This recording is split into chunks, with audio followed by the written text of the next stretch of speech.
सोने की ईंट। प्यारे बच्चों, बहुत अरसा पहले की बात है। किसी शहर में 3 दोस्त रहते थे। वो मिलकर कारोबार करते थे और एक दूसरे का बहुत ही ख्याल रखते थे। वक्त बहुत अच्छा गुजर रहा था, लेकिन बदकिस्मती से उन्हें कारोबार में नुकसान हो गया। अब वो तंग दस्ती की जिंदगी गुजारने पर मजबूर हो गए थे। फिर उन्होंने आपस में मशवरा किया कि हमें किसी दूसरे शहर में जाकर अपनी किस्मत आजमानी चाहिए। चुनाचा वो तीनों कुछ रकम और जरूरी सामान हमरा लेकर सफर पर रवाना हो गए। रास्ते में उनका गुजर एक जंगल से हुआ। वहाँ उनकी नजर किसी चमकती हुई चीज पर पड़ी। तीनों दोस्त असल हकीकत को मालूम करने के लिए उसके करीब पहुँचे तो हैरान रह गए, क्योंकि वो एक खालिस सोने की ईंट थी। मुफलिसी के दिनों में यूं अचानक सोना मिल जाने पर तीनों दोस्त बहुत ही खुश हुए। उन्होंने इस गैबी मदद पर अल्लाह ताला का शुक्र अदा करते हुए ये फैसला किया कि सोने की ईंट को 3 बराबर हिस्सों में तकसीम कर लिया जाए। कुछ गपियों के दौरान उन्हें भूख सताने लगी। अब उन्हें परदेश जाकर मेहनत करने की कोई जरूरत नहीं थी। चुनाचा उन्होंने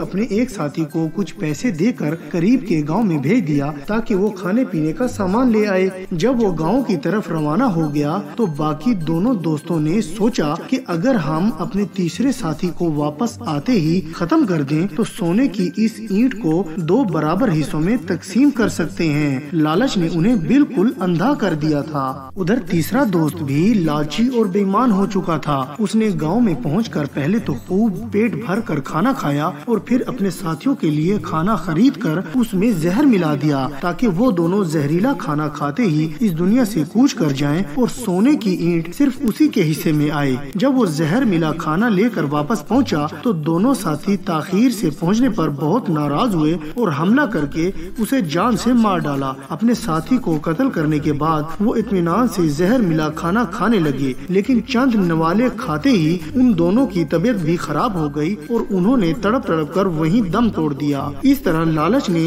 उन तीनों की जान ले ली, मगर सोने की ईंट अभी तक वहीं पड़ी रही थी। तो प्यारे बच्चों, इस कहानी से हमें ये सबक हासिल होता है कि लालच और बेईमानी से कुछ हासिल नहीं होता, इसलिए हमें लालच और बेईमानी से बाज रहना चाहिए।